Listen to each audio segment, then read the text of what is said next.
Hey guys, what is up? This is Man with the Commentary on Black Ops 2, and today I have a 16-in-1 in 5 rounds with the MSMC here on Turbine.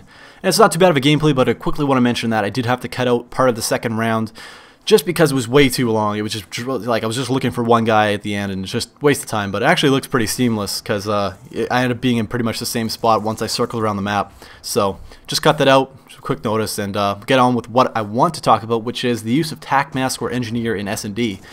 And it seems like there's no real clear-cut answer from any single person, because no one's really answered it necessarily, but I do find a lot of us here at the SnDElite do enjoy TAC mask quite a bit more than maybe engineer as a preference, as a general class, general item on our kit, I guess. But they both do have advantages, that's for sure. I think they vary with playstyle a lot, which is pretty common for a lot of perks in this game. But I'm going to delve into them anyway, and my preference, I'm going to say right from the start, is TAC mask. As you can see, I'm taking tons of what I would initially be stunned to shit right now. I'd be in so much, trouble just handling all these shock charges, and I guess they would be somewhat avoidable with engineer if they're already planted. But, if they are throwing them at me like they were in that situation, maybe it doesn't work so well. Actually, I know it doesn't work well. You're going to be stuck there, and they're probably going to kill you.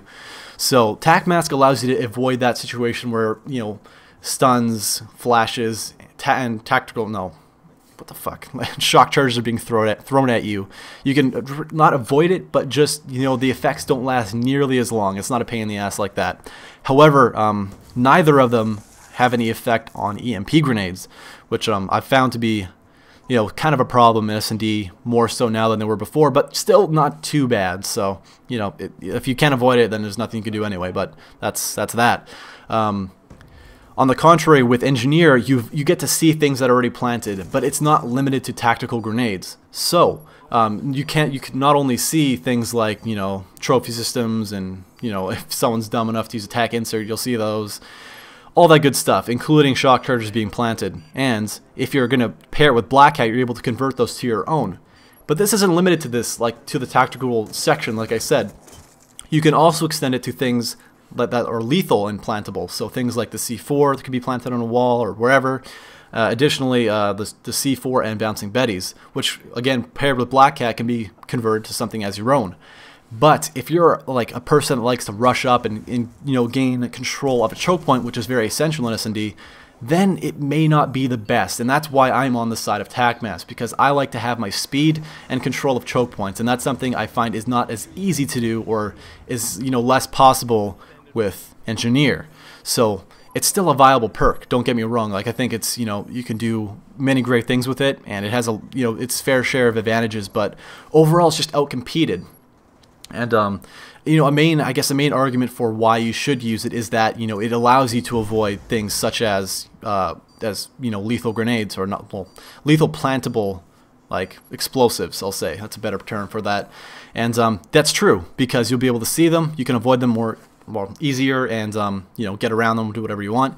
Once again, pair the Black Hat, you can pretty much get rid of them, you can run through altogether, but once again that delays your running speed and all that good stuff. To avoid that with TAC mask, you have to sacrifice another perk. So to do that, you have to run Flak Jacket, and it pretty much allows you to survive quite a few, like pretty much any explosive, I'd say. Like, I don't really know exactly how it works, but I've avoided many C4s, a lot of betties, and claymores as well, and even hunter killers I've been able to avoid. So it's working out well for me, and that's what I like to run. I pretty much always run Flak Jacket and TAC mask. I've actually carried those two things over already because they work so well in my kit. So that's me. And you have to consider, if you're going to run Black Hats, it's going to use up additional slots for your engineer pair kit. So it depends if you run or 2, but in total it can end up taking a total of 3 points of your 10 just for engineer and just to run engineer in your Black Hats to avoid things on the map that are planted, just planted.